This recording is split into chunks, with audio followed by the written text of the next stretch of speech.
Before we get started, does anyone want to get out?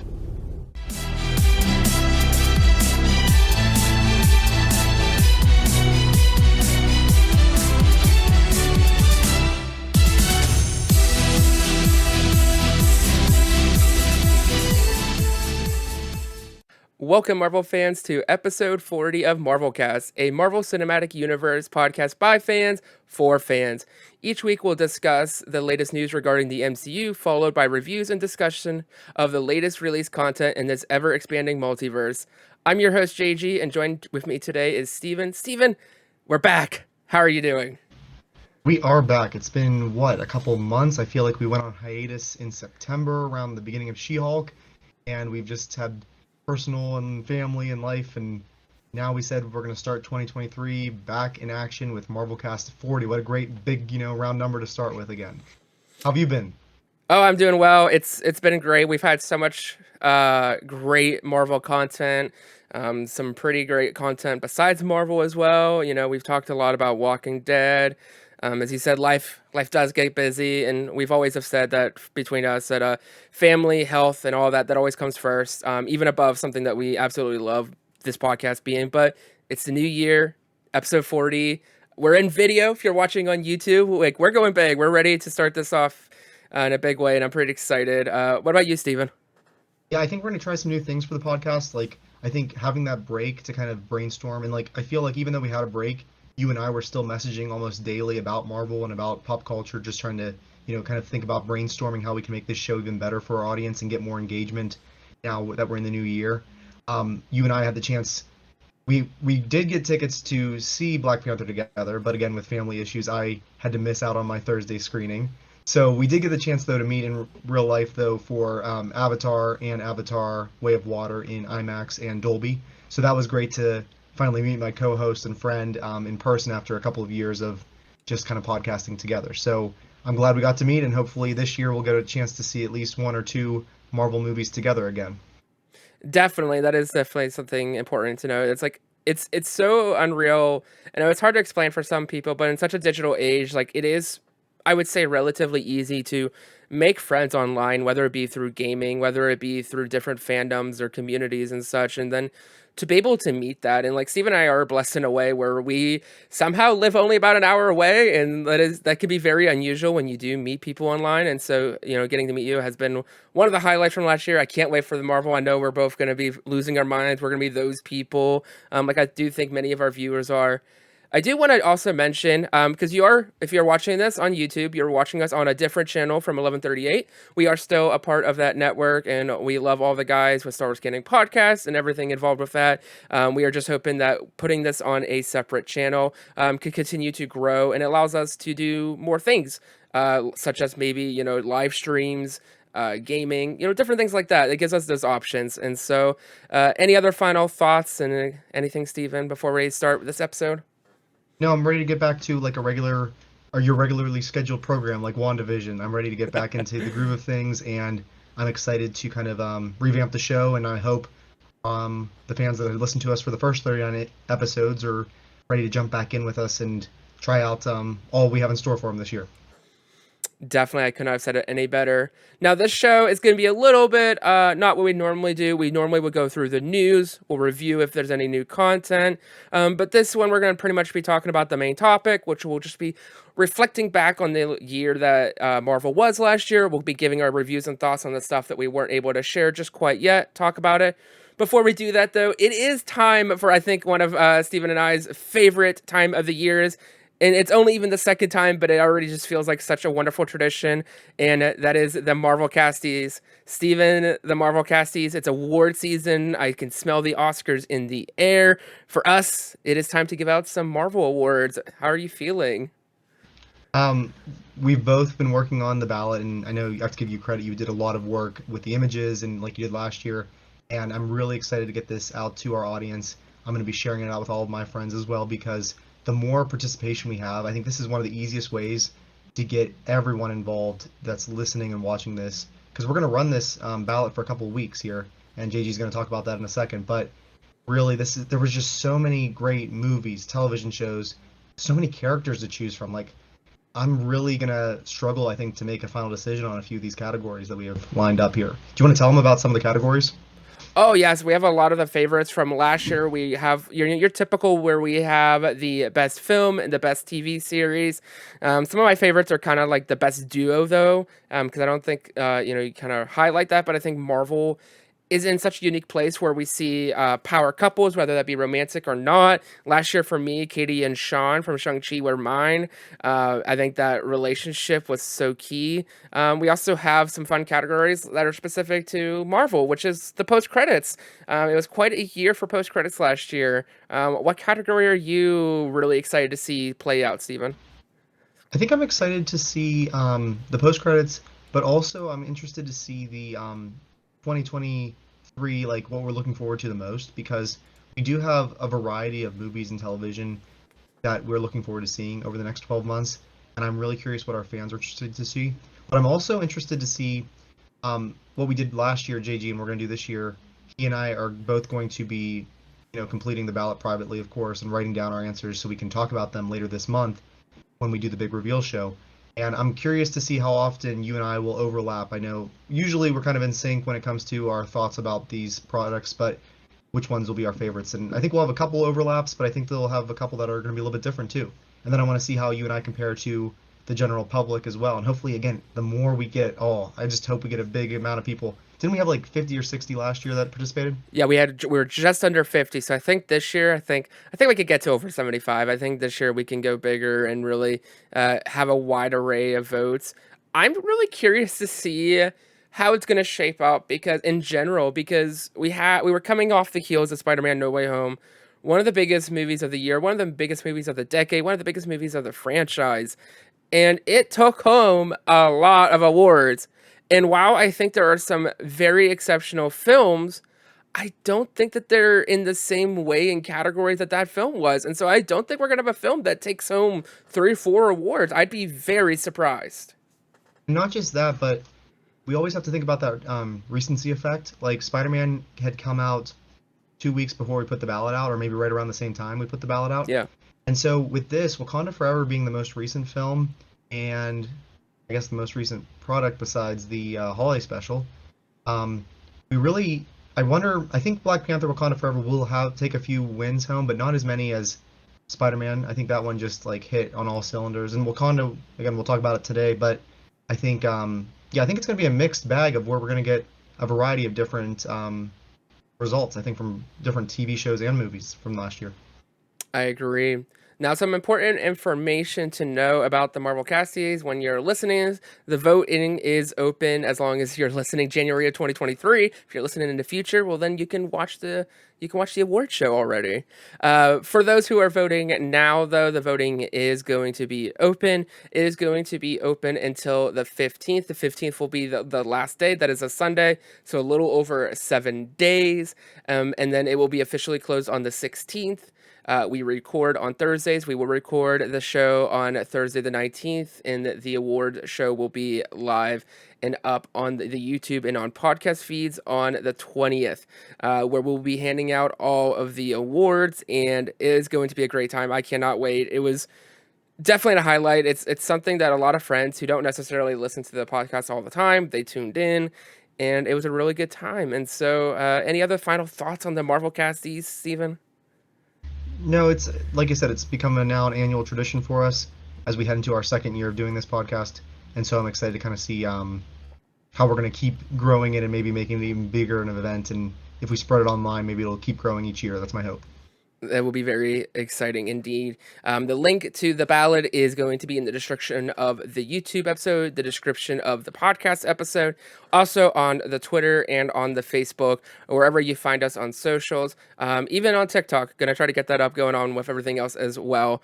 With all of that being said, Steven, I think before we can even give out some awards, I think we should look back at the year itself. It was a crazy year. We were now going into a year where Disney Plus has been established. We got those first shows. We were now going to be, as we would find out later in the year, we would be ending the phase 4. It would have been, looking at the internet conversations, it would be rather controversial in the way that a lot of it was received in mixed praise. You know, some of it was received very well, some of it was not. Um, and it was quite a year with a lot of content. So I think before we get diving into each of the properties individually, what did you think about the year as a whole for Marvel? Oh yeah, it was overwhelming, but in a great way because I'm all about getting. I just love being immersed in these fictional universes, whether it be Marvel or Star Wars, and I think Disney Plus has continuously provided a lot of content for these universes that you and I love. I think back one of the my highlights in regards to Marvel last year was when they did the SDCC panel, and I was at the beach. We just got there that day with my family, and I remember we were going to this ice cream place we like, and I was so distracted. I think I almost got hit by a car because my head was in my phone, and I said, you know what? You guys go get ice cream. I am not able to even focus right now because it just was like non-stop announcement after announcement by Kevin Feige, and like boom, Phase 4 is ending this year with Wakanda Forever. Boom, here's all Phase 5, and boom, here we go with what's going to be part of Phase 6. So that I think was the best part in regards to Marvel for me last year was because that high of getting that announcements like just thrown in your face. It only happens every couple of years, so I don't expect it again at least for another 2 or 3 years. So I just soaked that in. Like I think if I had to pick one moment in Marvel, that was it. What was your moment in Marvel for last year? Oh my goodness, it has to be pretty similar to that probably because I was on vacation as well. I was in Tennessee, and I just remember it just was nonstop, and I don't even think I could keep up sending you the messages. We were trying to talk to each other, and it was so crazy and so overwhelming, and it was the first time I would say that being like a really like invested fan, you know, podcasting and really diving into it, that I got to experience that, and it was so much fun, and just excited to see where it's gonna be and where we're gonna head off, and um, you know, Marvel is in a really great place. I know you know people will talk a lot about the quote unquote quality of Phase 4, um, but I don't know. I think that Marvel is in a really good spot, and we have a really promising future ahead of us. I think a lot of people are still, look at how great Phase 3 was, like, one after another leading up to Endgame. And I think people expected it just to kind of keep that momentum, and it has, in my opinion. But at the same time, you and I have talked a lot off the air. It was like Phase 1 again. You basically, it's a whole new saga. Like, think of it, you finished your book series, now you're doing a spin-off book series. I mean, it's got some similar characters, but we needed that time. Like, just think about how Phase 1, it had 6 films in it, but it was a very slow build up till we got to Avengers. And we needed this, the past 2 years of a variety of television shows and movies to really introduce a whole new set of characters, because if you don't spend the time to get to know them, you're not going to get the same emotional payoff you're going to get when we get to Kang Dynasty, when we get to Secret Wars, because we've now had hours and hours, especially with the Disney Plus shows, which we didn't have in the Infinity Saga, to spend hours getting to know these characters. That when we finally see, their big, moments on the big screen, it's going to have such a big impact. So I think people, and I also think COVID had a role to play with it. Like, we know that there were more plans, and COVID made it more difficult on the set to make these connections and bring characters together. But again, we can save this for a future episode. From the rumors that are coming out about Phase 5, the stuff from Phase 4 is so important. It's going to make you want to go back and watch, because without the events and the climaxes of Phase 4, you're not going to get payoff in Phase 5 or 6. So I think people are going to have a different tune when they look back on it in maybe 2 or 3 years from now. I hope. I agree, and I think it's something. It's so evident, especially when you even look at our Marvel Cassies. You know, the second one here, 2022. When you look at it, there's like 5 or 6 returning heroes. There's like 15 new heroes. So there's no way we're gonna be at a point where we were in Phase 3 or even Phase 2. Like, we're in a part where we're back at Phase 1 2.0, where we're introducing all these new characters. We're laying the foundation. You can't just go in and lead up to Phase 6 and the culmination of Kane Wars or King Dynasty and Secret. I combined the two. It's a new movie. It's gonna be a spinoff. But you have to have that foundation of all these new characters, especially with the films are going to have so many characters. And so It is very exciting, and last year, 2022, was a huge year of introducing so many new characters, and Disney Plus kicked off the year with the show Moon Knight. That was 6 episodes, I do believe. Steven, what are your, like, just thoughts, favorite moments, any highlights or anything from this series of Moon Knight?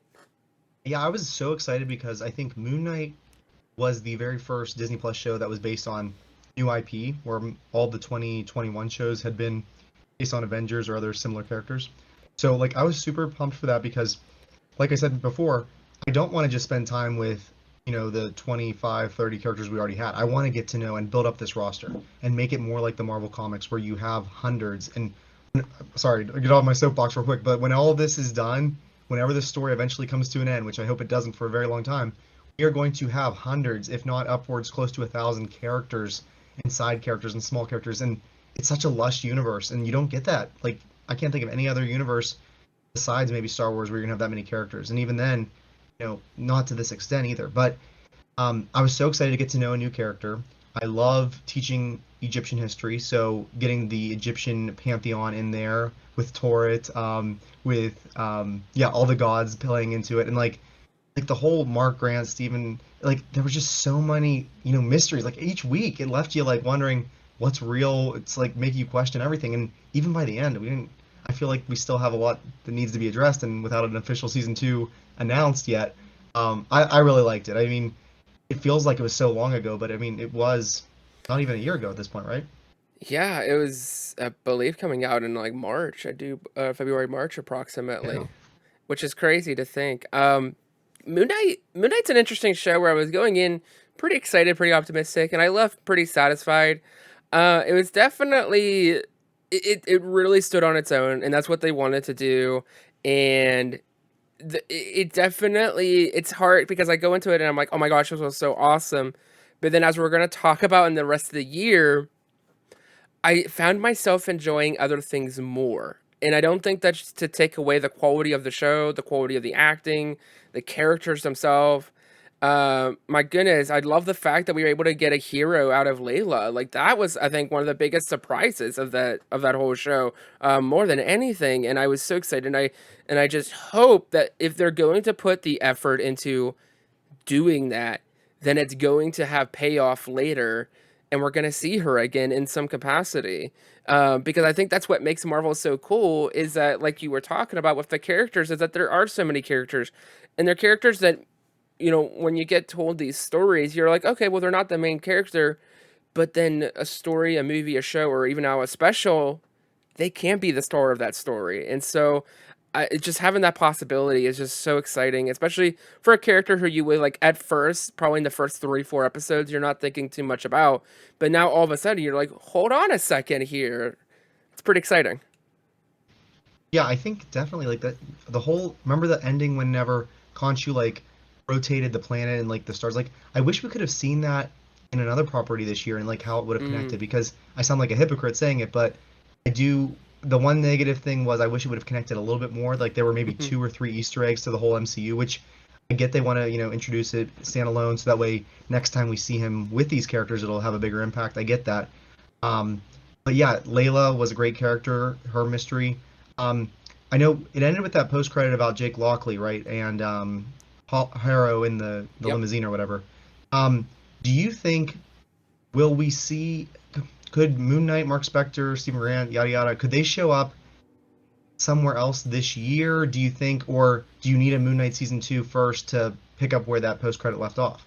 That's a great question. I mean, looking ahead to what we know is coming out this year, more than likely it's probably not going to be anything. But I mean, we're full of surprises. I mean, gosh, look, we'll talk about it later, but look who showed up in Black Panther or Wakanda Forever. That was a surprise. So we also talked about, I think it was yesterday or 2 days ago, how there's this massive gap of content. Obviously, we don't know what the schedule is yet for TV. And we don't know if things are gonna be moved around or not. But there is this massive gap where I'm like, you know, could a Moon Knight season 2 be surprised pop up there? They were going to Egypt about a couple months ago. I don't think so, but is it out of the realm of possibility? I mean, they surprised us with Werewolf by Night, so I guess anything is. But I don't think we're gonna see him this year.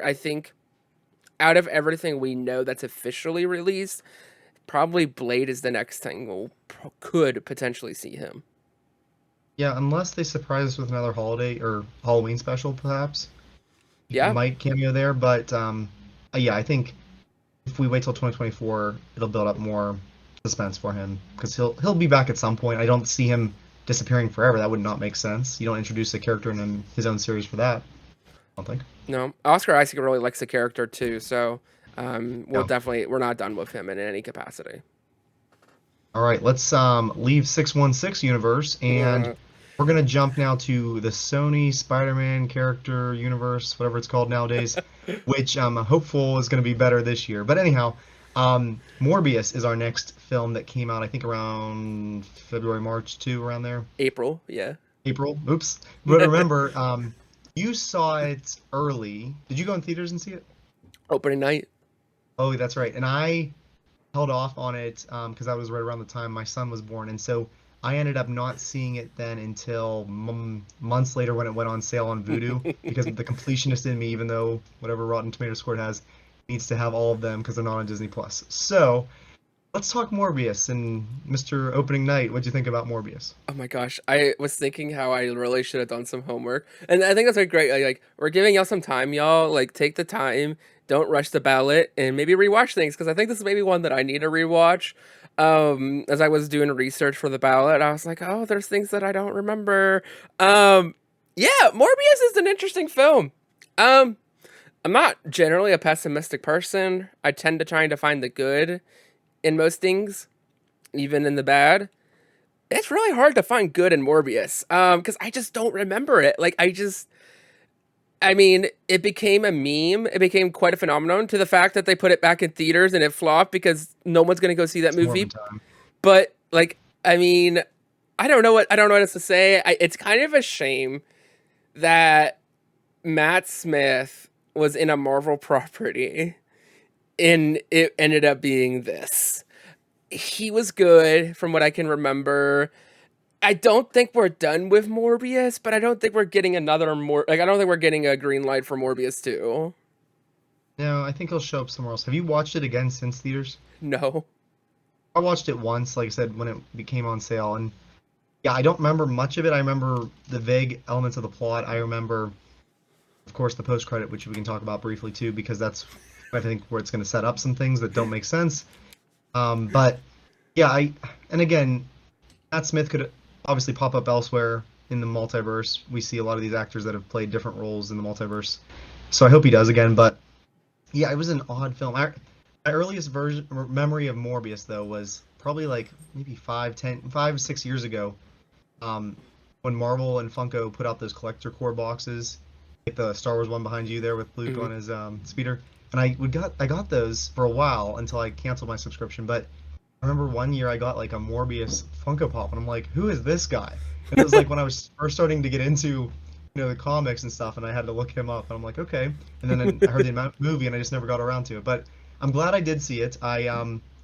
Again, I'm hopeful when we do our kind of preview and discussion of 2023 movies and shows at the Sony multiverse. I mean, it's still part of the MCU. It's still part of the multiverse. We have to give it credit. Like, I hope Kevin Feige has a little bit more say in what goes on and the decisions that are made. But at the end of the day, I don't want the Sony films to flop because that's still part of, like, just like the other Fantastic Fours and just like Blade with Wesley Snipes. These are a part of the multiverse, and they're going to play, I think, a big role as we finish out Phase 6 in the multiverse saga. So I want them to be successful because when I do my whole series rewatch and 100 hours of content plus, I got to include it. And you and I have thought of an interesting way to include those movies in the what ifs area. But yes. Yeah.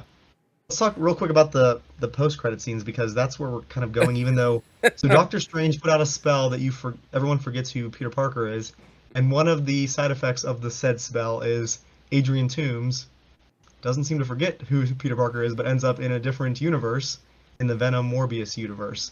And there were two random post-credit scenes that made no sense, and he tells Morbius maybe we should put a team together. So there we go. What are your thoughts on that? What was the reaction to you in the theater when you saw that? I was just so confused, and I'm just like, what are you doing, Sony? Like, put the drink down. Like, I do think this is the reason this film is a main reason that Kevin Feige probably made a phone call to Amy. It was like, hey, we gotta talk. I don't know about this. Yeah, I just we had talked about this literally in our last episode when we were talking about Madam Web back in September, August, that you know, it is very clear that Sony is attempting to do something. They're attempting to do a collaborative film, some they're leading to some event. What that is, how that looks like, how that comes together is just very befuddling, especially with the movies that they have announced. A Craven movie, El Muerto, Madam Web, like What's the new Donald Glover movie too? yeah, that's also on the docket now as of a couple weeks ago. There's just a lot of weird choices. In some ways, I can respect it because, that's awesome. We're gonna get stories of very like unknown characters. But then it also scratches my head and I'm like, shouldn't we be trying to make like a really epic like Spider-Verse and Spider-Man characters and such? And maybe, we've heard the rumors about Madam Web and we talked about that in that last episode. It just is so weird. And maybe it's, maybe I'm falling into the same same pattern that some people were with Phase 4. Maybe I need to give it more of a chance. And maybe they are going to do something. Maybe this is kind of like a phase 1.5 for Sony. And they're layering the pieces out for whatever they're doing. I hope so, because keep in mind, No Way Home only had 5 villains, so they're saving Sinister Six Yes. for their plans. And imagine if like No Way Home was like the first Avengers movie, and you're building up to something that includes like hopefully all of these characters and all of the live action Spider-Man. Like I'm hopeful for that. But now, JG, if you're a betting man, you put money, if you can only pick one, on Sony's Spider-Verse having a plan and following through with the plan, or James Gunn's DC reboot. Which one would you bet on right now? Yeah, I'd probably go to Vegas on James Gunn. Yeah, even though we know Sony, because like we know Sony's announced films, we don't know James Gunn's yet, but Sony seems to be throwing things at the wall a little bit. But I'm hopeful. Again, I want Feige more involved. Yeah. I don't want them to fail. I want them to be successful. It just feels like just especially with like, oh, we're putting a team together. Like, okay, you're building towards something. And if you're going after Peter, if you're going after Peter, then like, which one is it? Is it one that we know? Is it a new one? So I'm curious to see how that all plays out. Give Andrew Garfield, make it his universe with Venom. That's what we're hoping for. Oh my gosh. If we go to watch Venom 3, which is probably my most anticipated Sony film right now, with the exception of the Spider-Verse ones, wow, would that be such a lovely surprise. Are we thinking, I know I need to look at my updated roster. You've got Craven later this year. Yes. And then and Cross the Spider-Verse. And then 2024, Madam Web. And is Venom 3 in 2024? It's not listed. I would hope they'd start getting into production soon, because that Venom Let There Be Carnage was 2021? Yeah, 2021. Yeah. Man, that would be wow if they do add it to the fall, which is possible. Because like we had this conversation, the other day where they have 3 films coming out in the first 3 months of the next year. Like, I don't see that happening. I don't know how. I mean, unless Sony's really is like, hey, we're gonna come out of the year and we're really just gonna go, go for it, and they're gonna just go bang, bang, bang, and just I don't even know like how, like literally it's Madam Web, it's El Muerto in January, Madam Web in February, and then it's the next continuation of the Spider-Verse in March, all just back to back to back. Like that is just, I don't know. I don't see that happening. No, I think they'll have to space things out a little bit. Who knows though? I mean, they already pushed back Madam Web, and that's the one I think most excited for too. With some of the rumors about the plot and the actors in it, and just how I think it could potentially answer some questions about how these different Spider-Verses might be connected in live action. Yes, hopefully. There's a lot, and that is the only Sony property that we got from 2022, which is just Kind of crazy, kind of a quieter year for Sony, but as we said, they're ramping up and they might be coming out with a lot. We might actually be having more Sony content and Marvel content, which is kind of weird to think about. Yeah. But speaking of the Spider-Verse, well, let's go ahead and get a little mad and head into the actual Multiverse of Madness, Doctor Strange. I think a film that both you and I were super eagerly excited for many reasons. We probably were some of the people who speculated a bit too much, maybe. But I do think for both of us, we, got our expectations like met whenever we did watch the film and walked out of that. I feel pretty satisfied. What about you, Steven? Like, did you walk out of the movie satisfied? I know we talked about all the possibilities. It's multiverse of madness. A lot of people on the internet said there just wasn't enough. There wasn't enough multiverses. There weren't enough cameos. What were your thoughts coming out? Yeah, I think you and I maybe hyped ourselves up maybe a little bit more than we should have, but it's still a very good movie, and it's one that I've rewatched at least once or twice on Disney Plus. I really like it for what it is. I like Doctor Strange as a character. I want to see him again. I don't know when we're gonna see him again with Clea, but I really like the movie, and I think more I've had time to reflect on it too. I've thought about the fact that if they would have gone, completely insane with multiverse and all these cameos and stuff, it would have taken away from the movie, first of all. Plus, how do you top that when you get ready for Kang Dynasty and Secret Wars? Like, we know we're building up to that, just like we built up to Infinity War and Endgame. I think I needed to kind of remind myself, like we talked about at the beginning of the episode, you need to build it up. So, like, Loki 2021, Loki introduced multiverse, really, and What If did, too.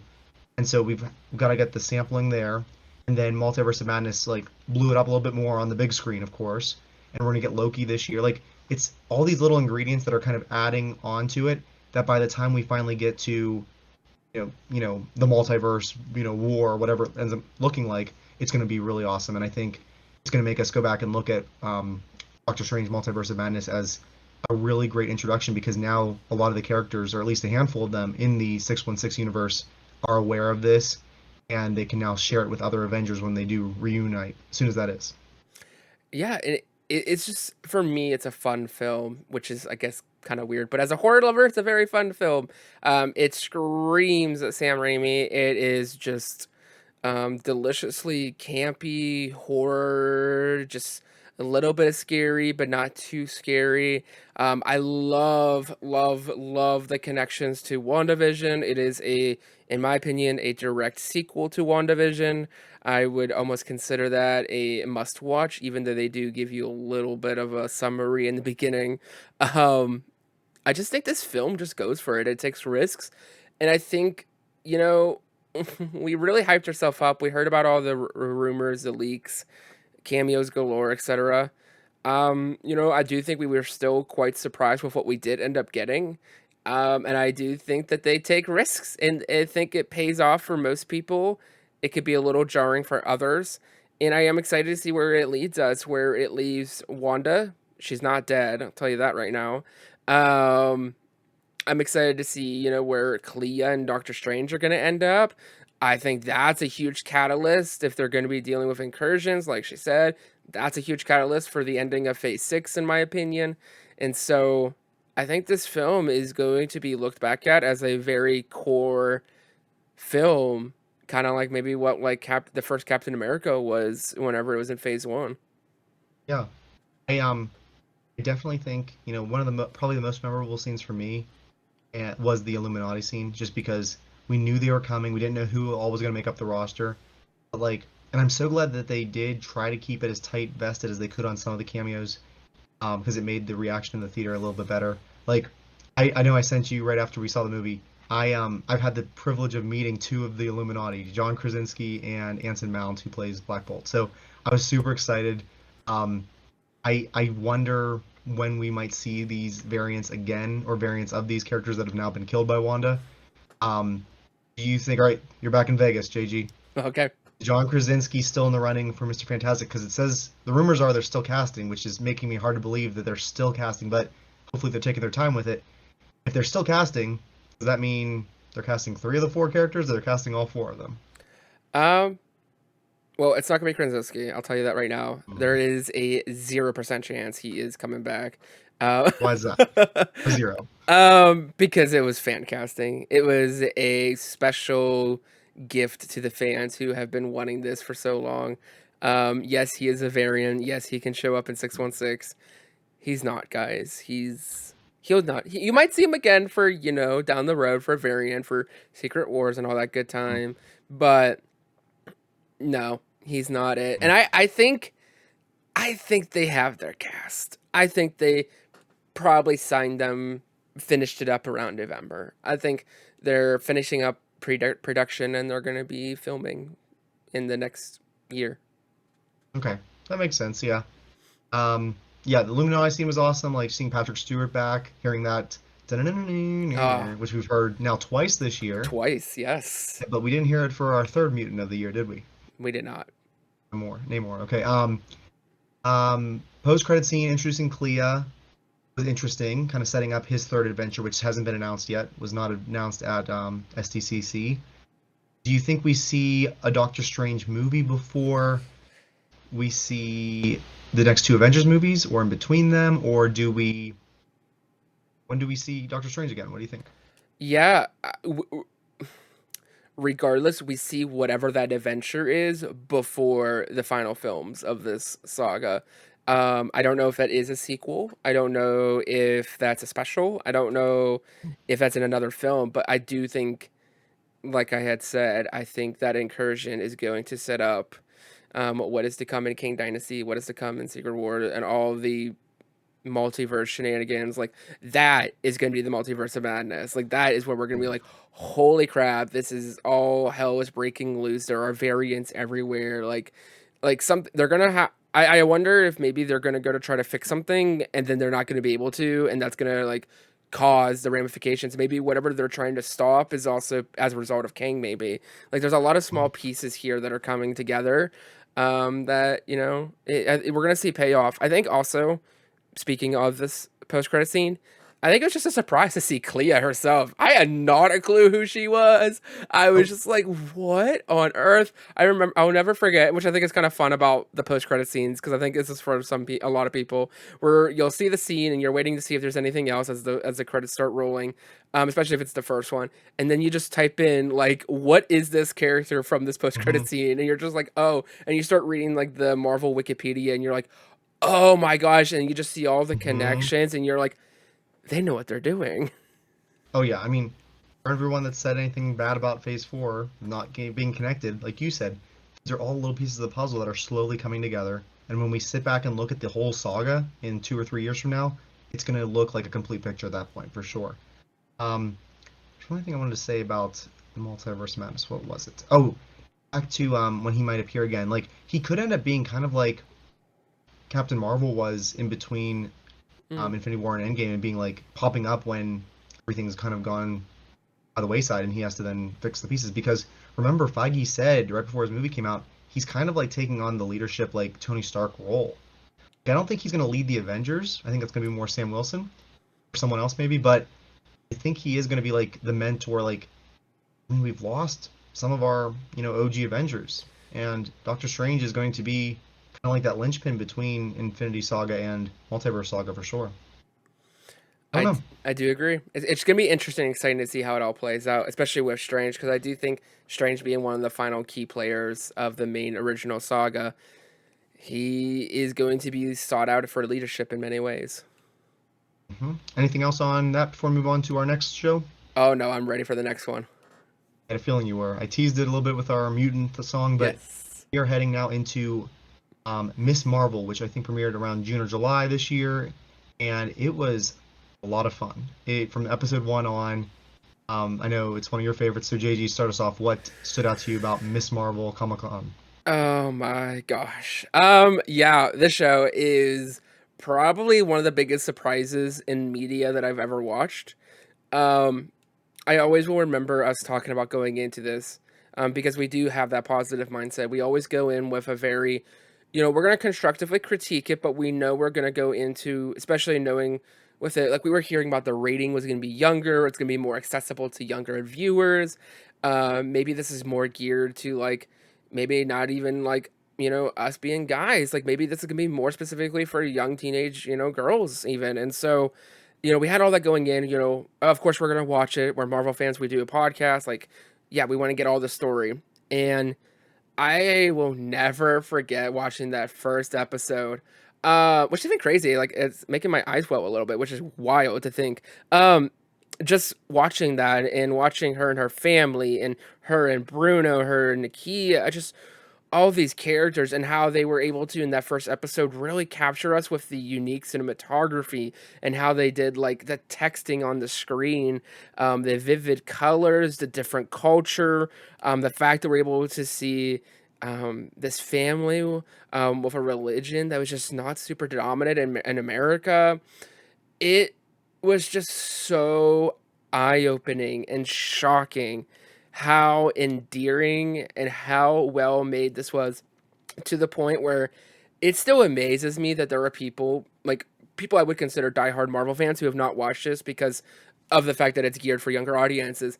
When in fact, there's moments in this thing where I'm like, I don't know if it's meant for like, I don't know, like if I was watching with my kid, I could probably watch it with my 8 or 10 year old. But there might be parts where it might be if they were sensitive, I might be covering their eyes. Like it's heavy. It can be very heavy, and I think it's just such a relatable story. I could go on and on and on, and I probably will go on and on. But Steven, what did you feel about this show? Oh, I almost second everything you just mentioned. I think Mon Vellani is perfectly cast. I think she is one of my favorite actresses for the way she performed it. This is one of her first ever roles, and she just knocked it out of the park. She and when they showed that behind the scenes documentary, the Inside Marvel, whatever it's called, she like dressed up as Miss Marvel years earlier for Halloween. Like this is, I mean, it's just so perfectly cast, and I love her enthusiasm, like the way that she has Kevin Feige's number and just messages him at all hours of the night. I just think she is like us and the people that are watching this and listening. She is a super fan, and I don't know if everyone that's hired by Marvel to act is a super fan or some of them are, but I think she is probably out of all the Marvel current cast members, she is probably the biggest Marvel fan, and she's going to take her knowledge and she's going to apply it when she's on the screen. And I cannot wait to see her in just a few short months. And we haven't even got a trailer for it yet. Hopefully by the Super Bowl we will. But I'm so excited for the Marvels. I'm so excited to see her and her family again. Like I have to admit too, as a history teacher, I knew so little about partition and like the way that they, first of all, brought it up. Such an important event in world history that has been, I think, for you and I in Western culture, not exposed to as much. And again, that's I wish I would have learned more about it growing up. So I think the show, like from that moment on when they first teased it, I ended up doing my own homework and teaching myself about it. So like I have to give credit to the show because it taught me as a history teacher something really important that I can then share with my students and tie it into the curriculum here as well. And so like it did more than just entertain me. It actually taught me something, and I love when a show or movie can do that. When it ties in with real history as well. But man, the whole cast, how many like all the Easter eggs I complained I didn't get with Moon Knight, I got every single episode with this show. From Scott Lang's podcast to the whole Avengers Con, which how have they not announced that yet? I don't know. Right. And it's so much fun. That's one I think probably would be the first one I would go back to rewatch from last year. I have watched it. I've watched it 5 times in full at this point. When? You and I talk all the time. You haven't mentioned that. When have you found time to do that? Well, I watched it like a second time after it finished, and then I watched it with my family, and then I just watch it here and there. Like it's such easy thing to put on for me. Like it is that comfort soup. It is that I love this show so much. I don't even have words. It's just so special. It is that perfect coming of age story. It is so relatable to so many different people, because I think we can all see ourselves in Kamala and the character that she represents in so many different ways, that struggle with the parents and growing, no matter how old you are and when and all that. Like it's I think one of the most relatable things that Marvel has ever made. And I also think that not only that, but I think it had probably one of the biggest reveals in all of Marvel this year, with that final 3 minutes of the final episode. Yeah. I mean, there's two big reveals there. First, that she's a mutant. Yep. And secondly, that little post-credit scene where, boom, we've got Captain Marvel, and I think I was so caught off guard at first. I'm thinking she shapeshift into her, like what's going on? But no, they actually swap places, and now I feel like I mean it's gonna probably be in the first act of the movie that's gonna happen from Carol Danvers' point of view. I think it's gonna start with her probably, but I'm like, Yeah. wow, like it's gonna be so amazing. I don't think there's anything else on Disney Plus has ever made me from every single episode from start to finish just have a full smile on my face because like I'm sitting there just enjoying every second of it. It has my undivided attention. My phone's down. Like I'm just like so engrossed in the story and the humor and the it was such a great show. It really was, and all the characters are just fantastic. We've talked about it before, but I'm so excited for the Marvels because, yeah, we're gonna get all these amazing characters, but we're also gonna get her family. Her family is coming to the big screen. Like that is gonna be awesome, and I know that conversation with Captain Marvel is gonna be hilarious. I can already imagine her dad just saying the most hilarious, like, "Oh, did you just come off of one of her posters or something?" Like, it's gonna be so silly and just such a great time, and I can't wait now. We've got this full evolution, and I know people talked about how the show, how it started out with like that really fun, whimsical vibe. Where even I think you can even see it in the text message, where we're seeing like the text messages are on the wall, they're in the neon and such. But then you get to the point where she's on the phone and she's going overseas. On the window, it's just a regular iPhone message. She's growing and maturing, and I'm excited to see where that takes her in the Marvels and how she's going to evolve. Just like how a lot of our characters have moved on and now they've passed the baton on, there will come a point, whether it's the end of this saga, at some point in the next saga, Captain Marvel is going to pass the baton on to Miss Marvel, and Miss Marvel will be taking that leadership role. Yeah, and we've talked a lot on this podcast in the past, and it hasn't been announced yet, but we have so many people that could be a part of a Young Avengers crew, and like we're bringing in all of these cast members that are in their 20s or late teens, and they have a full career in life ahead of them. I don't expect them to show up every single year in a project like Tom Holland did for a couple years at a time, but I would love to see them, every couple of years come back to these characters and see where they're at for sure. I also have to say one last thing about Miss Marvel, how one of the other things I really liked that I think a lot of the shows and movies maybe haven't done as much of is every episode she kind of got a piece of her costume. So it wasn't just Mm, like, it all came together and like the fact that it ended up with her mom helping her make it and stuff like it all tied back together. Like her, oh yeah, like I really just liked her, like you said, development as a character, how she grew. Now when we do see the movie, and I do hope when the movie comes out, the Marvels, that it does cause the people who skipped out on the show to go back and get to know her because I think they're gonna fall in love with her in the theater if they didn't give her a chance on the Disney Plus screen. Even think about, I mean, we're not, it's not Miss Marvel, but think about like Monica Rambeau. I think the Marvels is going to be, how we saw that, WandaVision was such a key part of Doctor Strange Multiverse Madness. The Marvels have two shows going into it, and that's going to be, and heck, we don't even know if maybe even Secret Invasion, the big crossover event, could even play into that too, because potentially that could come out before, more than likely will come out before. So Hmm. there's potentially three TV show events that lead into this movie, and I do think from what we saw in Doctor Strange Multiverse of Madness, they can give you a quick summary in like 5 minutes, but why just get the quick granola bar when you can sit down and have a three-course meal and enjoy time with these characters? If we count Nick Fury as a lead, which I think we should, because I think there's a couple leads in this movie, you're saying that three out of the four leads, everyone except Captain Marvel, their origin stories or their background has been on Disney Plus.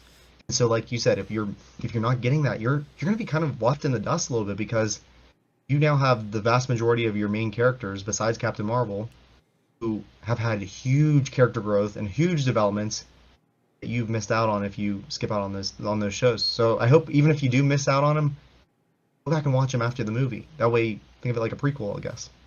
I agree.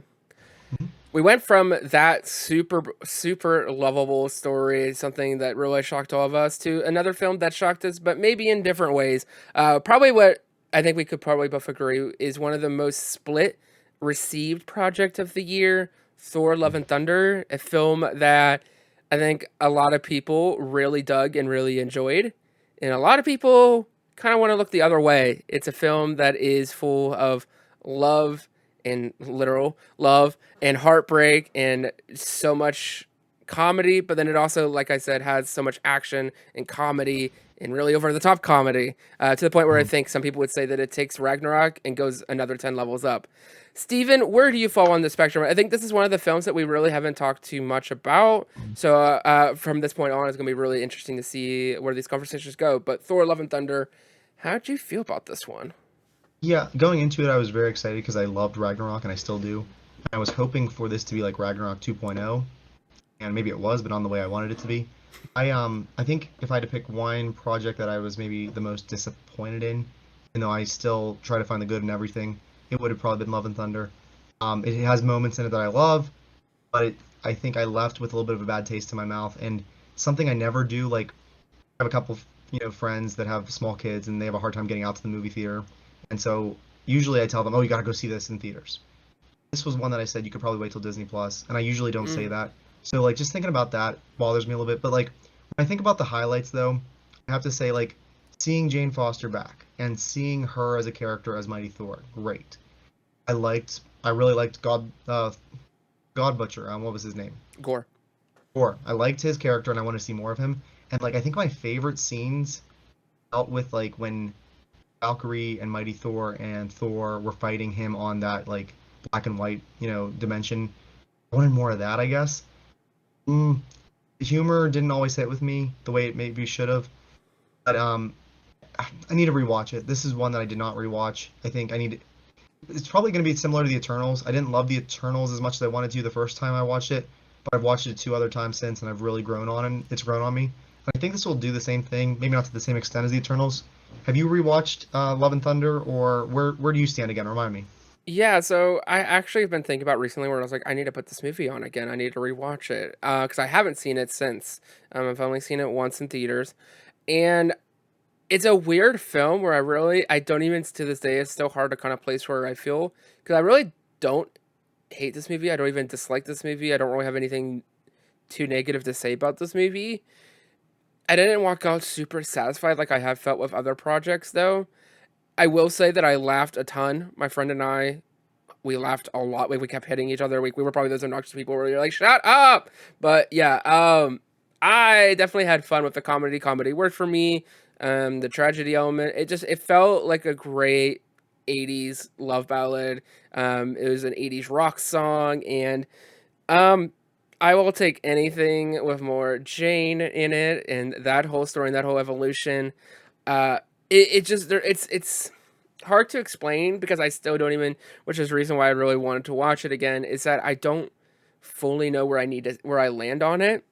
I know that it's probably a little bit higher than good, like if we're putting on a scale of like 1 to 5, it's probably like a 3.5 ish, but it's hard for me to explain why it's on a 3.5. It felt okay to me. It felt nothing spectacular, but nothing like it wasn't Morbius to me. No, and I wanted it to be closer to the 4.5 range because kind of get rid of the naysayers that have been bashing a little bit on Phase 4. I wanted it to be like not give them something else to add to their ammunition a little bit. You know what I mean? Um, I don't know. Yeah, I think it's something you and I could both rewatch in the next couple weeks and kind of look at. I'm surprised Jane was killed and not, Chris Hemsworth Thor after his arc has been so developed. Like he said before, I know he's kind of taking a break from acting. I'm sure we'll see him again at some point. And the fact that Love is played by his actual daughter, who's again someone that could be a young Avenger because of how young she is. And I know it's not. I mean, he's raising her like his daughter, right, at the Yeah. end of the movie. So I do want to see where their story goes. I think she'll be a little bit older by the time we see them again in another movie together. But I really hope it's not the end of Mighty Thor Jane Foster because only having one movie for her was shocking. Like I really thought so much of Phase 4 was about kind of passing the torch to the new characters, and this one looked like it was going to do that, and then it subverted our expectations and it kept Thor in power, and maybe he's going to pass to Love at some point. I don't know, but I, I mean, with the post-credit scene in Valhalla, I mean, that could be the plot of Thor 4 with Hercules somehow involved too, right?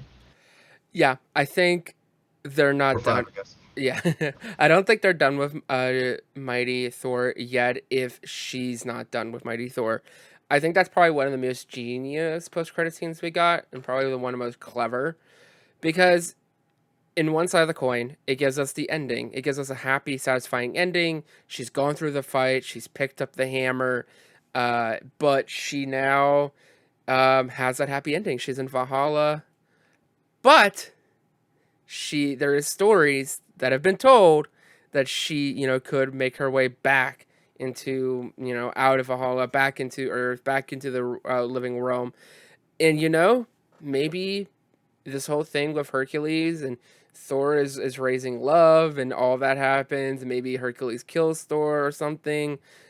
I think Hercules eventually is good though, so I'm not sure how that goes. There's quite a few characters coming up that are bad who become good. Um, Maybe something happens to Thor, and it's actually then going to be Mighty Thor who takes his place. I think that'd be kind of a nice role reversal. And she can literally pick up the hammer and keep going for him. While still, because she could still be young, still be part of the Young Avengers, move forward in that to then eventually when we get to a point when Love could then take Mighty Thor's place. I think it can go either way. I think the ball is literally in Natalie Portman's court. If Natalie Portman wants to come back, she can. If not, then her story's done. Yeah, I don't know the details, but I have a feeling she probably signed on just for this movie right now. And I have a feeling she probably had fun with it. Because remember that one time when Taika asked her about coming onto a Star Wars movie, and she's like, "Well, I already played Padme, but thanks for the offer." So I feel like Taika probably made the set fun for her. I don't think Taika will be back if they do a fifth one. I think Chris Hemsworth has said that just like the first two had their kind of tone, 3 and 4 had their tone. I think if he comes back, he does want to, bring something different to the character, maybe like an old man, old like King Thor almost, like an older version, maybe a couple years from now. So I think they'll get a different director, different take. But yeah, I hope that she comes back. I'd be just almost a little bit disappointed if that's the only time we see Mighty Thor. Yeah. While we're on that small little train here, real quick, who directed? Because I actually haven't seen it, which probably I should add. Part of our multiverse. Who directed? If you know Logan, do you know? James Mangold, who is directing Indiana Jones 5. Oh, well, what I was thinking was because of the whole old man vibe. I think that'd be pretty interesting. He's in the Disney family. You have not seen Logan, right? No. Okay, that's something we need to watch maybe together before Wolverine and Deadpool's adventure. Yes, definitely. Oh, I think that's a good movie. Not just a comic book movie. That's a great movie. I've Like heard it's a the tone, the good vibe. movie. It's very good. All right. I guess it's my turn. So Yes. we are now moving into some shorts, I think, which are some of the first shorts we've had in a Yes. long time. And these were called I Am Groot. There were 5 of them, and they came out this summer, I think around August. And basically, I think one of them takes place between Guardians 1 and 2 on our timeline, and the other 4 take place between Guardians 2 and when we see Teenage Thor or Teenage Groot, wow, in Infinity War. So I only watched these once. I don't know how many times you've watched them, but any memories that stand out to you about these little shorts, and maybe what other shorts do you want to see Disney Plus work on? Yeah, I remember just watching these and just being delighted. They're short, they're quick, definitely geared towards that younger age, but you could definitely get some good stuff from it. The animation is super incredible. We are going to be getting more I Am Groot shorts. They're fine. They're great. They're light. They were something good to wake up to in one morning, have some coffee, and watch them. Like I said, they're definitely geared more for that younger audience, but you can find something enjoyable out of all of them. I remember the last one being pretty emotional, pretty heavy, but really, it was overall pretty fun. Baby Groot walks so that Grogu could run. You don't get Grogu without Baby Groot first. But yeah, they were fun. I mean, I think it looks so much like they were filmed, but I think they were like mostly computer generated, They're right? animated, yep. Everything, the sets, there's no sets. There's no sets, it's animated. It looked so real, didn't it? Yeah, very Like real. maybe with the volume almost. Like it looked like the movies. It didn't Hmm. look like an animation at all. Like it didn't have a style. Like it looked at the same style as a live action thing. So it was well done. It was cute. I mean, Rocket showed up in one of them or 2 of them, didn't he? Yeah, it was like towards the last one, I think, because he was like trying to get all the items together and making something. It ends up being like part of the post credit scene or something. But Oh, yeah. that's right. I think my favorite one, again, I don't remember all the details, was one where that like shadow version of Groot and doing the dance off. Mm. I think that was my favorite one. I don't know, something like that was fun. I remember the one with I didn't know they that. were making new ones. When did that come out? They had talked about that, I do believe, during the whatever had that animation panel. Oh yeah, okay, Whether that's that was good. at That's right. D23 or whatever it was, San Diego Comic Mhm. Con, whenever they had that animation panel. Yeah, if you're doing it that animation style, I mean, it still had the didn't have an opening fanfare, but they zoomed it fast forward, right? Yeah. So, I mean, any product I think that comes out with that fanfare gets an extra boost of like credibility in Hmm. Marvel's eyes, right? Oh yeah. And so I wonder like future products, getting ahead of myself, like if X-Men 97 is going to have that or whatever. But I think they will. It's Marvel Studios. But anyhow, um, I wonder if what other products they could do to make it look that lifelike. I mean, with animation there, like Groot obviously is fit for that, and so is Rocket. I don't know because you can't really do that. You can still do shorts with the actors, but nothing in Yeah. animation like that. Yeah, I really don't know if there's anything else that they have right now that we would know that would fit into that pretty well. I think being the fact that he is a plant, he is a tree, and like has that kind of natural living element to him, it really blends for them to do that really lifelike animation style. Yeah, so hopefully we'll get some more of Groot soon. Yep, we're Hopefully supposed this to year. get. I I don't know. think they said that they're going to do another batch of 5. So I don't think they said when, but we're getting another batch of 5. So Would you have preferred split up over 5 weeks, like Forky asks a question, or were you fine just binging it for 20 minutes? Forky Ask a Question is one of the most underrated things on Disney Plus. I will say that since we have the topic. Um, Mhm. but I am Groot. I'm fine with it being all at once. It's fine because they're only like 3-4 minutes at most. So it's like, do I really want to wait like a whole week to watch something that's 3-4 minutes? It for that it doesn't matter too much. I'm okay with it being all in one day. Okay, sounds good. Yep. We went from one green to another green, and we went into the courtroom with She-Hulk, Attorney at Law, which was maybe the spiciest show of the MCU. Maybe the spiciest Marvel property we've had. She-Hulk was definitely also another one that hit the socials in many ways, to the point where actually, past social media comments probably made it into the show. So. Yeah, Steven, what are your thoughts about the show that was definitely having a lot of conversations over the weeks that it was on the air? Yeah, I loved it. I really did. I had fun with it. I don't think it was my favorite show of the year, but it was definitely one that I looked forward to each week. I loved her breaking the fourth wall, which was one of the first times we've seen that in Marvel product, besides Deadpool, I guess. I liked her. I'm glad they did the origin story early because originally they were going to push it later in the season. I loved seeing Bruce and her together. Like the CGI looked good. I didn't have a problem with it. I mean, I know it'll keep getting better each time we see her, but I liked it. I liked the story, humor. Bringing in Daredevil. Like, there's so many things I liked about it, and I really, really liked the finale. And that was one that was so controversial. And I feel like you and me and a few of my buddies who are big Marvel fans and follow the MCU, who know who Kevin Feige is, most people who listen to this know who Kevin Feige is. They liked the finale. It was very breaking the fourth wall like she does in the comics. It was very making all these references to things that we follow when we talk about Marvel on the podcast. And I feel like even family of mine who don't follow that, didn't know Kevin Feige is, they really hated the finale. I'm like, what do you mean? I really hyped it up to them. I'm like, it's such a good finale.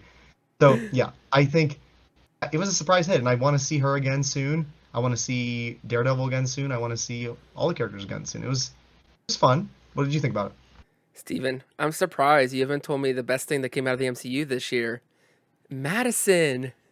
Oh my The gosh. best thing. Like, come on now. Oh. Like, yes, we've had fantastic, heartbreaking stories. We've had comic, we've coming of age. But She-Hulk gave us one of the best. Hmm. I wouldn't even call her a secondary character. She's almost like a I guess a C character. But I mean maybe a secondary is fair because she does get a lot of screen time. But one of the best out of nowhere, a character that should not work, probably doesn't work, but works. in so many ways, and a character that you and I reference all the time. And I have never wanted a character that, for in the most respectful way possible, really does not matter to the story of the MCU and what they're telling. But my gosh, I want more Madison and all of the energy that she brings. Oh, I want her and Wongers to get a spin-off yesterday. Did you put them on as a Oh, you relationship or know I couple? Oh, did. they've already got my vote. Sorry, spoiler alert. But she was so much fun. Like, she was in probably 3 or 4 scenes in the whole episode she was in, and I I actually that same day rewound and watched her scenes, just her scenes again, because she stole the show. That actress is perfect. Yes, like she needs to just keep popping up in the MCU. I don't care where.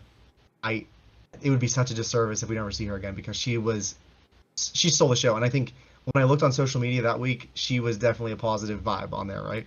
Oh my gosh, she was trending. She was interacting with fans. It was there were the people who were really diving into the show, enjoying the show, and accepting the show for what it was, embraced her. And I hope Mm. because of that, I hope, like we had talked about, I think this could be a very similar situation to Agatha, where I think maybe they didn't have plans for this character down the road, but because of the reaction from the fans, the Marvel Studios takes a step back and they react and they say, "Oh, you know, we could maybe do something with her.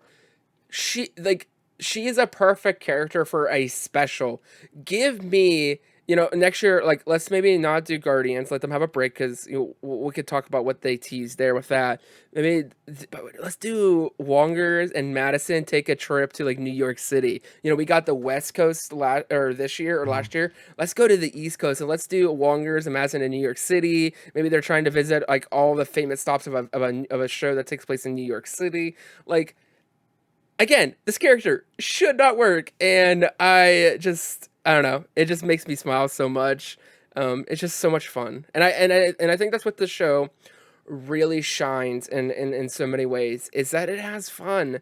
It makes fun of itself. It makes fun of Marvel. Marvel Mhm. making fun of itself, knowing its flaws, its faults, and also kind of making fun of the jerks on the internet along the way, which I think every once in a while they do need a good call out.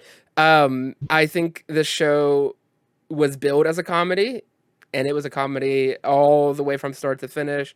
Um, my goodness, Daredevil doing the walk of shame was I probably have never turned that red watching a Marvel show in a hot minute, but I was in tears. Oh, it was so good. Like, just we knew Daredevil was gonna pop up, and we just seen him in Spider-Man in one scene, as a really good lawyer.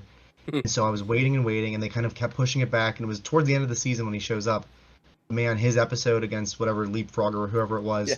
was so good. Like, he's wearing his original comic, red and yellow, which I don't care for that costume, but it's a progression. We're gonna keep seeing him grow, and like I'm hoping Echo comes out this year because I want to see him and Fisk again. I want to see his story Yeah. continue, and you have plenty of time to go back and watch the rest of his Defender Saga story. Yep. Still working on that. Because man, I don't know if it's a multiverse, whatever, we don't know, but it's just seeing him back. Like, he's someone I remember actually when Daredevil got canceled, and the third season is great, and I'm like, how'd they cancel that because of the contract stuff?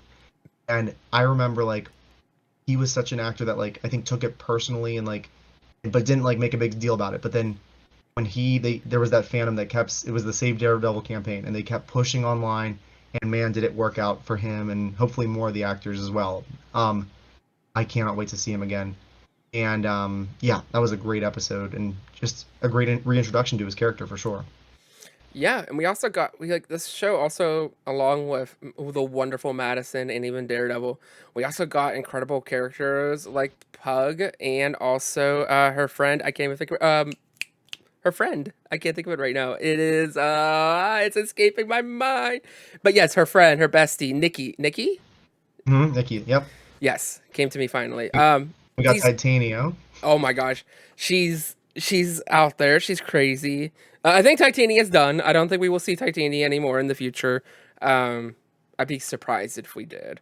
I mean, she still could have a backstory with Kang that's in the comics and everything, but I I Don't don't know. I think Google I it. could see her somewhere else. I do want to see Abomination again too. Like, he left it off with Wong breaking him out. Yeah, I mean, that was a cool, continuation because we haven't seen Blonsky since 2008 Incredible yeah, Hulk. Like, I have a feeling like even if Hulk still can't get a movie, I mean, you give She-Hulk a movie and like bring in a lot of the Hulk villains and Bruce Banner that way and loophole it maybe, or do you just kind of keep doing these different, Hulk appearances and like bringing back, Thunderbolt Ross has a huge role. There's yeah, rumors that Betty Ross is going to come back at some point, so I don't know. I mean, I just want to see. I want to see Jennifer's story continue. Like I thought she's just so like adorable as a character. Like when she was out on those blind dates, I'm thinking, who could not have a good time talking to her? Like she's so cute and adorable. Like I just would love to get to know Jennifer Walters. I don't care about She-Hulk. I mean, I would like to know She-Hulk too, but Jennifer as a person and um the actress Tali Mussolini, what's her yeah. name? She was just so talented. Like she and Amal Vellani, they both kind of stole every scene they were in because they just have such compassion. And Jennifer talks right to you, so you're like, Yes. okay, I feel like I'm right there in the show with her. Yeah, there's just certain moments. The writing is very clever, very on the nose. It's so perfect. In regards to Hulk, I think we are going to get a Hulk special or movie because we have his son that got introduced. One of the big endings of that finale, along we've had all the crazy, obviously Kevin and everything, Mm, but you know, we got his son. I forget his son's name. Is it Scar? yep, that Yep. sounds right. Yeah. So that story Yeah, is to be told. his son didn't say anything, and when She-Hulk talked to Kevin, didn't she say save his son for the movie or something like that? She Yeah. made some kind of comment. Um, yeah, I don't know where it's gonna go next. I'm glad that even though we've retired and killed off a few of the OG Avengers, that Bruce, that Hulk, that Bruce Hulk and Thor and Hawkeye are still around. Yeah, I want to see kind of where his story goes from here. I don't know if he's gonna like Hulk out again, like World War Hulk or whatever they got planned, but I hope we get some updates soon. But it sounds like Mark Ruffalo's still in it to play for a while. Yeah. Oh, we also got a comment at some point. When was it about the different actors for the Hulk? Oh, Oh, that did when happen. Blonsky says you're like a whole new man or something, right? Yes. All those inside jokes, that's what I'm here for because again, to someone that doesn't follow it as religiously as you and I do, it might just go right over their head. Yep. If you and I invest our time, we get the payoff and it's so nice. Yes, I definitely agree. And even like with the Kevin interaction and everything, I love breaking through the Disney Plus screen, like she breaks through the comic pages. It was a great like modern adaptation of that. I love this the little references to the X-Men, and she's like, "Oh, I'm trying for you guys," and just Uh-huh. all those, and then like, "Oh, the we need you to change off screen back to Jennifer because it's gonna cost too much. Our editors are working on the next film." You hear the Like Wakanda Wakanda. drums, like just it was such a really just fun show, Oh, and I think a lot of just like with Miss Marvel, I think a lot of fans, some fans, just kind of threw this out based off of like judging a book by its cover. And you know what? Whether you like it or not, She Hulk is part of the MCU. She's going to show up a lot. She's going to probably be the next film or next project will more than likely be in the Captain America movie. If the Captain America is forming the Avengers like it's being rumored, mhm. that is where she's going to show up next, more than likely. So, which is next year, if I remember correctly, Next 2024. summer, I think, right? Yeah, Yeah. yeah. So, I agree with you. I do think Captain America New World Order, and especially with Leader being in it and Thunderbolt Ross, it's going to be, in my opinion, more of like a Civil War type movie with a bunch of characters, yeah, which I feel a little bit bad for Anthony Mackie. Doesn't get like his own time to shine, but yeah, maybe he will in another movie at some point. I do think you kind of need this before you get ready for the next Avengers movie. You need to rebuild the team, yeah. and he'll still have the title, of Captain America because he's going to be the one that's still the main character. Like Chris Evans and RDJ were kind of almost double billed there for the Civil War movie. It almost Mhm. should have. I don't know. It was still Captain America's movie, I guess. Yeah. So I don't know. I hope we see her again soon there. But yeah, I loved the finale. Just it was so unique and original. It was so. It was just unlike anything I'd seen before, and I think it just adds so much to the MCU. Just that whole idea that all outside. It's all inside that bubble that Kevin is ruling. I don't know. I don't know how much they're gonna go back to that, and if they will again. I don't know. One final thought before we move to the next project. I just figured out the perfect way to bring Madison back in. Obviously, the big connective tissue has been Wong, and obviously Wong and Madison are now besties. I do think that how Captain America is going to form the new Avengers is going to be through the assistance of Wong, and I think Wong is going to be helping with the different characters, and Madison's going to want to try to be an Avenger, and he's going to be like, oh no, just watch the other, like watch whatever show she's binging now or whatever, like, Mhm. and like she's going to try to so hard to become an Avenger, but he's like not yet, and I think that would be just I, such a funny moment. I would love for her to like move to Carmitage, whether we see her, because like there's still more stories to be told with Carmitage. Like I want to see that. I don't need them to like date or get married, which I would completely support. But if she's his best friend forever and they are like roomies, I am so for it. Like I want the two of them, like give them, the I am Groot, like make it little shorts. I don't care. Oh Like my you could do gosh. so much in a 3 or 4 minute short with the two of them. Well, speaking of Hopefully we'll. that place, like there are quite a few characters there that are quite interesting. We also have um, America Chavez that's there. Mhm, mhm. Um, we also have, because we actually didn't talk too much about America Chavez, but Isn't she's that gonna, where Abomination went to? yeah, and also Wong is there, and presumably Madison's coming over for TV show nights. So there's a lot of characters there, which is interesting because it was destroyed or very heavily damaged by the Scarlet Witch. So obviously they're in rebuilding, but it makes me wonder if it's not the last time we see that place. We have quite a few players there. Now, in phase one, Phil Coulson was the connective tissue, and it ended with his death. Wong has definitely been connective Stop tissue of that. phase four. Would we be worried at all going into the next couple movies or not with Wong? Yes, Is he safe? absolutely. He's the character that dies, like he's the character that like King kills to really piss everyone off. Like uh yeah, Wong is not making it out of this phase. No, he's not. Or Maybe out of out of the saga. saga. Yeah. Yeah. Then you end the saga in a post-credit scene, and you bring in a variant of Wong, played by Benedict Wong, and you start it all over again. For medicine, yes. Anything for Madison. Within two N's and one Y, but not where you think. Yes, exactly. All right.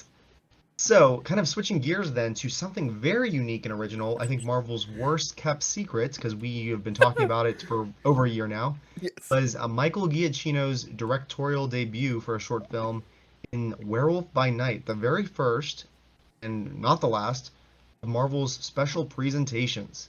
As a horror lover like myself, JG, we're excited for this one. Talk to me. Werewolf by Night, what were your thoughts? This was such a fun project because this was like one of those things where it kind of felt good to be really like following all the news and being really nerdy, having a podcast and everything.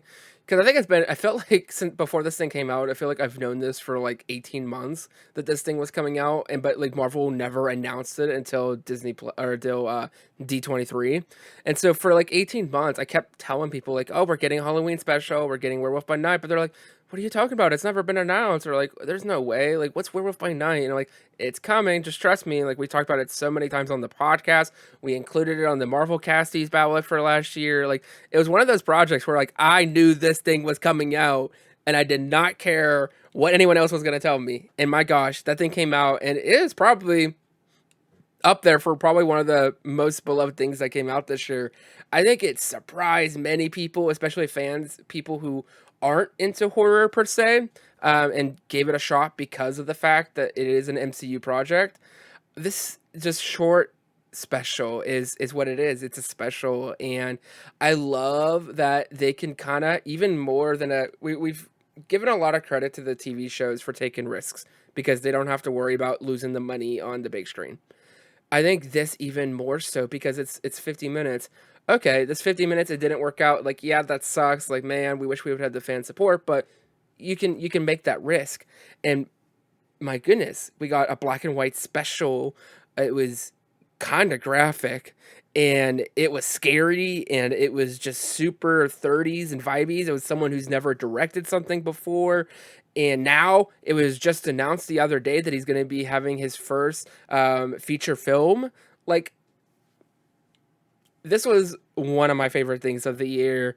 It is something you can easily watch. I think a lot of fans can kind of find enjoyment in it from even younger audiences who it kind of has a Hunger Games kind of vibe or like a battle royale, which is super popular nowadays. And so I think this was a really strong choice, a bold, daring risk, but a strong choice for a first special. 100%. It really built out a different corner of the MCU into the monsters element, and like the fact that Werewolf and Elsa Bloodstone and Man Thing are now characters that can pop up anywhere, including their Werewolf by Night and Man Thing showed up on that artwork for that new ride in Avengers Campus out in California. Like these are characters that I cannot wait to see how they pop up next. Like I really would love every Halloween to get a Marvel special presentation of different characters, like do a Ghost Rider, do a way to introduce maybe some Blade characters in before his movie. Like it's really I hope these this darker scarier side, the horror elements continue to build upon each other, make a different corner for MCU for sure. And like you said, I would hate for some of the shows that have been announced to be demoted in a way to a special presentation, but at the same time, it's kind of like a half of a movie. It's just a short movie, and I think you can make them events. I really do. I would hate to not have as many shows as we do, but if they're going for quality over quantity, they could focus, and I'd be okay with that if that's what they decide to do, because it's an event to look forward to. And it's like, here's the problem. I've mentioned it before. I have not had time to sit down and rewatch a lot of the shows, or really any of the shows. Like I can easily rewatch a one episode, special presentation more often than I could a 6 or 7 hour TV show. So I'm fully in support of it. I liked how at the end it came back into color and kind of felt like it always felt like it was part of the MCU, but making it color now, I think they could easily pop up anywhere now, I guess, without that black and white versus color differentiation. Very Wizard of the Yeah, Oz. yeah, that was nice. Did it have a post-credit scene? It did not. Oh, I mm. want more. I think her name, the main girl, was Elsa, I believe. Elsa Bloodstone. Bloodstone. She is another kick butt character that I cannot wait. Man Thing was also incredible. They're all awesome, but I loved her personality and just had like it almost reminds me for the Star Wars fans out there a little like Dr. Aphra kinda. So I really enjoyed her, and I think she could show up with someone like a Dane in the Mm. Eternals. I think that would be a cool pairing to see those two. Oh yeah, I think they're smart to introduce and test out these characters. Mm. Here's the thing: if this short would have bombed, we wouldn't have seen these characters again, and they were still in the universe. But see you later. Because I think it was successful, and because fans latched onto it. I'm hearing rumors that they're working on maybe one or two Halloween specials for this year. I'd be fine with that. Like do one early October, do one late October. And again, it's kind of like less money, less commitment, but you can test out a bunch of characters. And again, like I said at the beginning of the episode, I want to see this MCU completely with as many characters as possible to make it a full lived-in universe. Anything else on Werewolf by Night? Nope. It is perfection. It is in my book. It's 5 out of 5. It's so good. It was a lot of fun. All right. And now we head into the final movie of the year, Black Panther: Wakanda Forever. This movie, yeah, we talked a lot about this movie on this podcast. We went into it with, um, would we even see this film? There was a lot of questions about this film. It had a lot going on with everything with Chadwick, and just, yeah. Steven, probably one of the more universally loved films of the year. What were your thoughts about this one? Yeah, this is kind of surprising. Like, it was such an important movie, but we were on our hiatus for the past couple months. We didn't do our typical pre-show, our non-spoiler, and then our spoiler. Like, this is one of the only movies while we've been doing the podcast we haven't sat down to talk about till now, and I apologize for that. But I'm glad we can talk about it tonight a little bit. But yeah, I have to give it credit. If there was something on the Marvel Casties for Best trailer, this would have won Best Trailer. That teaser, that was one of the best teasers I've ever Oh seen my for a movie. gosh. Like it was perfect with the No Woman No Cry song. I downloaded that song immediately. Like it was just that was I was in tears watching that trailer back at SDCC last year, and nothing for the promotion topped that leading up to it. I really dug it. I had a really bad movie experience that I'll share real quickly, and I think that played into how maybe I didn't get to enjoy it and have the emotional impact I wanted to have. But you had bought tickets, and we were planning on going, you and I, to Dolby to see it together, and I my son was sick at the time, and I think it was the first Marvel movie I had missed a Thursday night premiere for in years. But I needed to take care of him, so I was busy and preoccupied Thursday, Friday. I'd avoided spoilers. Like this movie, I was so excited for, and like I felt so bad missing the premiere with you because it was going to be our first Marvel movie together. I ended up going Saturday with a buddy of mine just to a local theater that is really not a good theater. It is walls are paper thin. You can hear the other screens sometimes. Like it's just a really bad theater, but it's just super convenient because it's like walkable to where I live almost. Um, and I went. It was a Saturday matinee, I think, or yeah, around 3 or 4, and it was a pretty full theater. Not too, which I wanted it to be, but one guy started snoring from the moment the preview started and the lights went off, and he was snoring throughout the whole movie, and I was so fed up because I couldn't have my emotional reaction to the funeral at the beginning because all I was thinking of, am I gonna listen to this guy? And I did. It was like a foghorn. And you and I, neither of us are very confrontational, but Yeah. I actually had to say something because it was an hour and a half into the movie. It was a scene with Ross and Val talking to the other members of NSA or whatever, and I finally kind of shouted across the theater. I said, "We didn't pay to hear you snore," and he shouted back, he had narcolepsy, and I'm thinking, why'd you come to a movie theater on opening weekend with narcolepsy? And I hope he's not listening to this podcast because he actually walked out, and he said some not so nice words to my buddy who was sitting on the aisle, and I'm thinking, my, like I was almost watching the exits the whole movie because I'm thinking, oh, this is not a good. I shouldn't have said anything, but I'm like, at least I could listen to the second Yeah. half of the movie without. But sorry, long rant over. Um, I just need to see it again with full sound on. It's coming out Disney Plus in about less than a month now, February 1st. February 1st, I believe. Yes. Yeah, but So so that that's my experience. I'll talk more about my thoughts in the future. You take over for a second. you've only seen it once, correct? Okay. For some reason, I See thought it you once or twice. twice. I thought you had made it out a second time. Well, Maybe I'm very once. excited for you to be able to watch it. With maybe just the snoring of your son, maybe. Mhm. I So, still really enjoyed it though. Like it was a mm, great movie. I just wanted to. I didn't get to have the emotional reaction yeah, I wanted to have. no, it's very distracting. The one downside is that it's a little out of your control sometimes when you're in a full theater. But this film, oh my goodness. I hope that everyone who went to saw this film had some tissues because holy crap, they start this film out and they go right for it. I think they found a way to do this film so gracefully. I don't think it's fair to judge it to the first film because this film had to do something whether it wanted to or not. It had to address the passing of this actor and this character. And I think it's one of the few, if maybe the only times, where genuinely I don't think we were watching people acting. I think we were generally seeing people grieving. I genuinely think we saw how people were reacting, people who were close to him, people who would call him legitimately brother. And those tears were real. That pain was real. Those screams were real. And I think that it's a film that just transcends on its own way.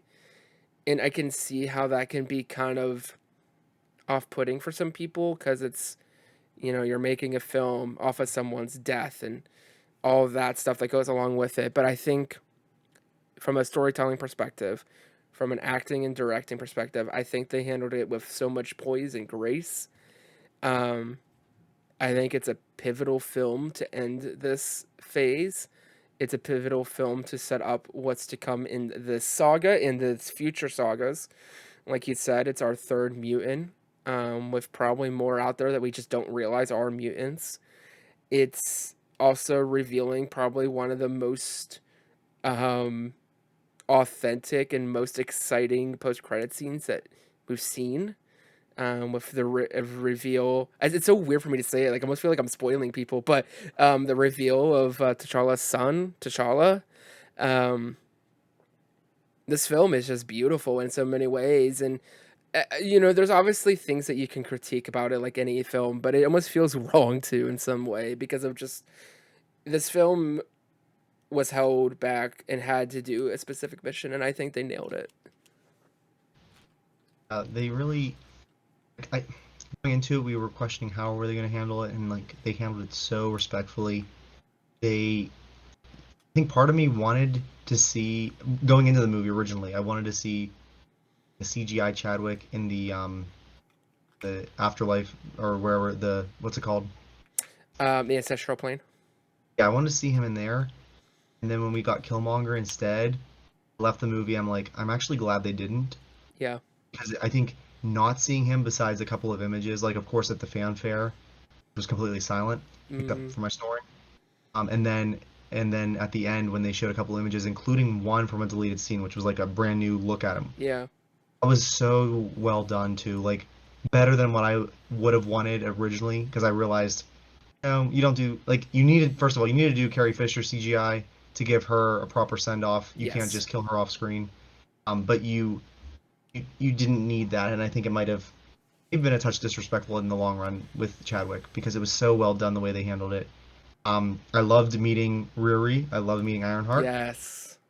I mean, so much happened. It was a very long movie, but it went fast. Like, yes, you and I both saw Avatar, and that's a long movie that you feel is a long movie. Yes. Wakanda Forever was a little bit shorter, but it kept moving. Like, every couple minutes, you're in a new place, you're in a new scene, underwater, you're in America, you're in Wakanda, you're here, you're there. I liked the pace of it, I really did, and I liked, getting to meet Namor, and I'm hoping we continue to see the Atlanteans going forward. I mean, he's one of Marvel's earliest comic book characters back in 1962, and even earlier than that, he was in the 40s. And so, like, I've been reading a lot of old comics, trying to get like caught up. I'll talk more about it on another episode because I know we're running late today. But I've been reading a lot of Namor because he popped up in Fantastic Four, he pops up in Daredevil, he pops up in Avengers. He's everywhere because he was a villain for the most part up until in the 60s at that point. Like, I'm glad I had read a little bit about him before I saw the movie because it really helped me kind of appreciate the character, and I'm glad that he's finally here, and hopefully we'll see more of him soon too. I agree. I think Riri was such a great addition because this movie was always going to have such a somber tone to it. But I'm glad that she was able to inject some joy, some life, some hope, some optimism. And I think it's a great prequel to set up for Ironheart and where she's going to go. I cannot wait. She had such great chemistry with so much of the cast. Yeah. Speaking of her comedy, did you see today there was something online I saw about the Black Panther Wakanda Forever, like, working draft script that then got leaked out? I saw the headlines. I did not read the article. Okay. I read a little bit about it, and she was going to drop originally in that Marvel's first F-bomb when she saw the Atlanteans pop up out of the water. She was going to scream, "Who the F is that, and why are they blue?" And I don't know how I feel, because, like, I would have cracked up laughing. I'm laughing just thinking about it. I like that, that Marvel is very accessible to families, but we're gonna get an F-bomb with Deadpool. Are they waiting for him and not giving it to Riri? Like, that would have been just so, like, what did she just say? Like, in the middle of Black Panther, you know what I mean? Yeah, and also, like, because it's, like, also right before Avatar comes out and everything. Like, it would have been definitely some multiple layers there. Yeah. That's interesting. Her Yeah. show is, like, I'm thinking October, probably November, right, for her show later this fall? Yeah, it should be kind of like, because if we're going to still get Agatha this year, she'll probably end up being around December. I don't think so. I blend it too, but I don't think. Let me be optimistic. I know. I want it so bad. I need some, like, American Horror Story season 3 vibes. Did you see? Sorry to interrupt. Did you see Glass Onion yet? I have not. She's in it, and she's in it. Yeah, I've heard. It has a great cast. Like, we just watched the first two. I've seen the first one before. Mm-hmm. But Glass Onion was, it was great too. And Dave Bautista's in it too. Oh, all the Marvel folk. He's a really good actor, by the way. Yeah, I think she'll come. I think her show. I think Ironheart will probably be like in October-ish, maybe, kind of right around there, maybe late September. But I just Then was. Red Hood. You ready for Red Hood? Oh, he's gonna be so good. I like the whole concept too, because like I said, I think it's gonna be like kind of a trilogy of sorts. Where I mean, it was supposed to lead into Blade as well, but I still think it could potentially play with that. Wait, which project is rumored to have Mephisto finally in it? I Isn't th- it hers? I think it's Ironheart. Yeah. I mean, we've been talking about him, it seems like, for 2 or 3 years. Oh So my we'll finally. gosh. The guy that played Borat, I think, is playing him, is the rumor. Yes, that's the rumor. Yes. Oh my gosh. Can you imagine the moment? Nobody's gonna actually believe it when Mephisto actually is revealed. No one's gonna believe it. No, it's become such a meme. I don't know. I think one Uh, final thing yeah. to before we wrap up on Black Panther Wakanda Forever.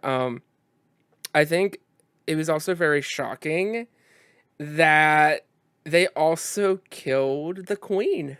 I think that was probably one of the biggest shocks. I did not see that coming. I would even say even bigger than the fact that Valentina was in the film, which was also such a big surprise, which I am super appreciative because it's just that connective tissue. It's setting up, I believe, the Thunderbolts and even Captain America. But more so, I I was so my mouth was on the floor. I was like, they're not gonna kill her, and then I was like, they're gonna kill her. They killed her. I was shocked. And the ramifications of her death, obviously, on Shuri and on Wakanda, but also on Okoye, because if you think Yeah. about it, the last scene between Ramada and Okoye is when Okoye loses her position Yep. and then becomes what's the character type of The Midnight Angels. thank you, Midnight Angel with one of the other Dharma Laje.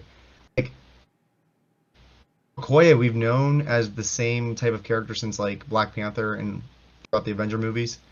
She's kind of a completely different character now, and it's partially due to the fact of she never could now get resolution with the Queen, who she was not trying to let down. She was Nope. trying to do her best, and even like you put her up against three Atlanteans or whatever, she's not going to win that battle. Nope. And I cannot wait to rewatch this one and blast the volume and just enjoy it. And oh, I'm excited. It was a really good movie, and I just want to. That's one I really want to rewatch again as soon as I can. Definitely. All right, and we can definitely talk about it more whenever we have some downtime. But I don't think we're gonna have a lot of downtime this year, are we? Nope. Not at all. Job security, right? We All love right. it. The last project for 2022, and then we can wrap up because this episode is very long. It's a good is Guardians of the reintroduction. It is, yeah. We're basically making up for 3 or 4 months of not being on the air. Our last topic for tonight, Guardians of the Galaxy: The Holiday Special. This is one that I think might have even known about earlier than Girl by Night as a special presentation coming out. But yeah, it was a lot of fun. It was Kevin Bacon and singing. And did you get you in the holiday mood, JG? It came out a couple weeks before Christmas. Yeah, I watched it. It was quite cheery. It was fun. It's one of those things that I think I'll put on along with Hawkeye. It's a nice new December tradition now. I had a good time. It wasn't something that blew me away per se, but it was just comforting and fun. I like how they incorporated Kevin Bacon, just how just that wackiness, a nice bridge into Guardians Volume 3, and there were quite a few reveals. Some controversial shorts that might have came out before the holiday special that maybe shouldn't have, and but you know, hey, that's showbiz sometimes, and I had a fun time with it overall, though. Yeah, I did too. This is one that I did rewatch twice. I watched it when it came out, and then I watched it again with some family around the holidays. The music was great in it, like all Guardians products. I did not know that opening song, that B97s, I knew they were a real band. Yep. I really didn't know much about them. That's actually one of their songs, and like it's been around for a while, and I did not know that. I did not know that. I thought that was new. Yeah, I found that out. A friend of mine really shared that with me, and I was like, oh wow. Leave it to James Kevin Gunn. Bacon, yeah, Kevin Bacon playing himself. You know what? DC has a great future ahead of them with James Gunn. I'm gonna miss him though. After Guardians, when he walks away, I think he could be around, but I think his plate's gonna be so full, he won't be able to be much of an advisor or even producer much for Marvel anymore right now. But Kevin Bacon playing himself was great. I I thought, yeah, like you said, the reveals. The two big ones, in my opinion, were Guardians have bought Nowhere from the Collector, so the Collector's still alive. Nowhere is in their possession, which will, if I had to bet, likely get destroyed come Guardians 3. And then the fact, of course, that Mantis is Peter's sister, which makes sense. I don't know why. Like when the leak first came out from that Marvel Legends episode, I'm thinking, I watched it that day, and I'm like, I don't remember that scene, but I'm like, I guess I just forgot it. And then it dawned on me later when it popped up online and they got rid of the episode. I'm thinking, what if it was a deleted scene on the Blu-ray? I don't even go back. I usually don't watch deleted scenes. Yeah. I don't know. I was like, well, okay. I mean, it makes sense. I don't know why we never thought of it really. Yeah, that was up there for me. I also thought, personally, I thought the whole gift to Rocket and it's Bucky's arm. I thought that was a beautiful, touching, nice little reveal and touching moment. I do think that this also gave us a ton of great Drax and Mantis content, two characters that are used, I would say, primarily for comedic purposes, with touches of emotions here and there, but primarily they're for the comedic. I love that we got to see them in full action. We got to see them kick a lot of butt. We got to see them develop. We got to see them just really fleshed out characters. And I thought that was really refreshing leading us up into this volume 3 that is going to utterly destroy our hearts. Today, Dave Bautista said Guardians 3 is the end of the road for him. Yep. I kind of believe that. I think Yeah. he really got sidelined until the holiday special, really. I'm glad Gunn gave him a chance. I think Mantis could still pop up because she got added on later, but I don't know. I'm glad that Drax got this moment to shine, and it's a shame that he didn't get more time to shine. I hope he has a good send-off in the third movie. Hopefully not too much of an emotional one like other characters might have, but I don't know. I don't know when we're going to see him again, but yeah, it was a fun movie. It was short. Again, like you said, I'm going to watch it more times at Christmas in the future. And yeah, it's special presentations. They've worked out well. And plus that post-credit scene made it sound like there's going to be at least another one Yeah. with the Guardians, maybe at some point down the road. Who knows? So if Gunn doesn't come back, let's go to Vegas one final time.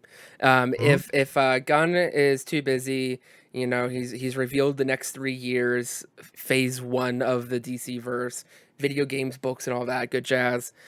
Who's gonna come back next year to do the holiday special? So for 2024, they're gonna come out with Guardians of the Galaxy Holiday Special, version 2, volume 2. Who's 2024? directing? Yeah, who's directing it? Who would you have? I don't know. I mean, $1 million question. I part of me can't answer that yet. I feel like until I see.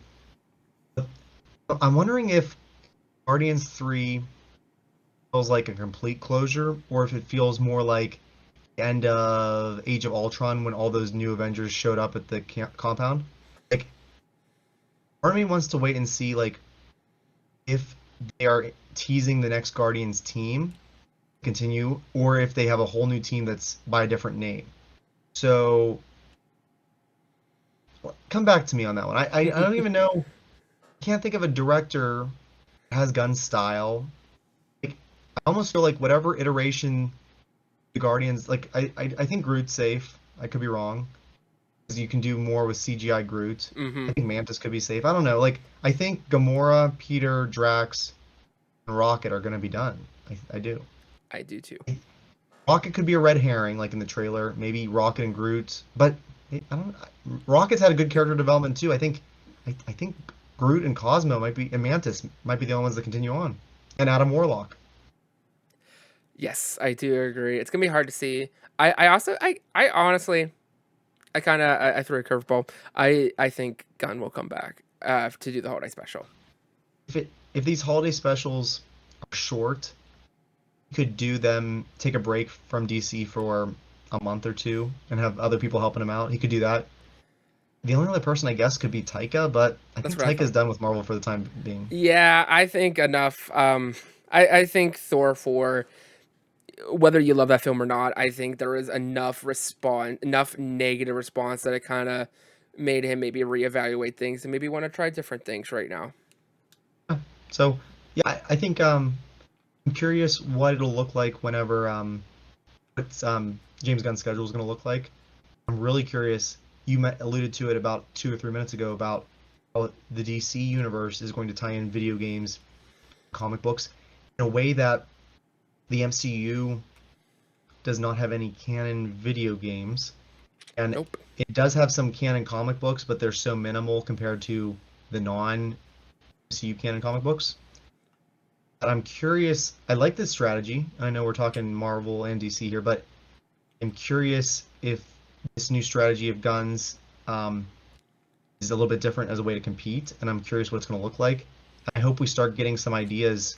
At some point, we're supposed to get them this month. First couple films announced. It's going to make me really not interested a whole lot in going to the theater to see the 3 or 4 DC films coming out this year, because I don't think they're going to carry over. And I'm a little concerned about The Flash for a variety of reasons, but Unless you're Ezra Miller and you're going to be sticking around, apparently. which makes no sense. No sense at all. All the people to keep. Of all people. But hey, it's DC. We're not DC cast. At some point, we should just do a random episode, like a multiverse episode, where we do a DC cast. But I don't. I wonder if it's just WB saying that just to get people excited for the movie, and then just I don't. That company bewilders me. There's a reason why we don't podcast about them, but I don't know. I do think, we've had this conversation, like literally on the last episode that we recorded was about the whole strategy of like games and extended stories of Marvel, and I do think they're gonna keep doing what they're doing because people have felt burnt out by Phase 4 by the amount of content that we got. And I would even dare to say that maybe even some of the creatives felt burnt out, especially the editors. So one thing I do love, because since we have been off the air, Chapek is gone! Hallelujah! I would never normally revel in the fact of someone being fired, but make it known, Chapek has a extremely fat wallet. He is doing very fine. And as a result, we have good old Uncle Iger back, and I do think that is going to help out Marvel a lot. I think Iger is going to be here at the end of the multiverse saga. He has a 3-year contract, I think. 2024, I believe. What is it? Okay, well, approximately. Hopefully they'll have time to get someone in good hands too. But if you're in top brass of Disney, you've seen what Feige's able to do, you should just keep writing checks to Feige and letting him do what he wants to do, because I know you and I have been talking about that making of Marvel Studios book. We're just reading, I think 2016 or 15, whenever it was. Yeah, did you finish it? I did not yet. I have like maybe a good 100 pages left-ish. Yeah, I'm about that much, 150 maybe left, 200 pages. But I was reading about when they finally kind of split up and got less of oversight by the Perlmutter and those at Marvel in New York City. And so like at that point, that's whenever they could finally greenlight a Captain Marvel movie, a Black Panther movie, like things that should have been greenlit earlier, like a Black Widow movie, were put on hold because of that. So I'm hoping that, especially with Bob Iger back, continue to push for that and let Marvel do Marvel. Definitely. Any other final thoughts on the year of 2022, Steven?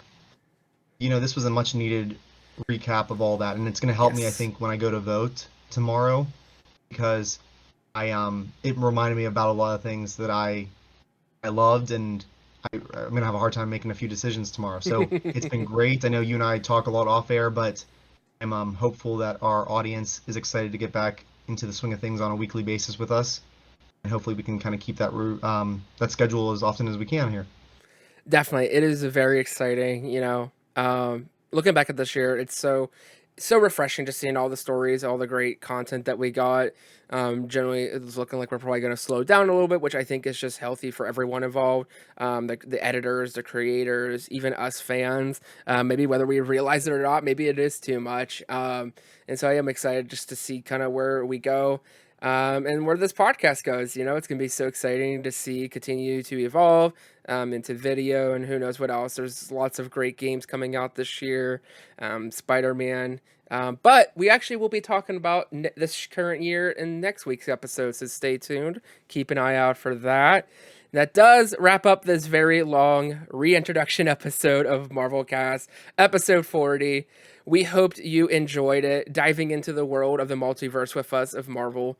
We want fans to interact with us, and we say this all the time. We really do love it whenever you interact. We've had a few emails in the past, which is something you can still do. You can email us at marvelcastpod@gmail.com, which will be in the description of both the podcast and the video.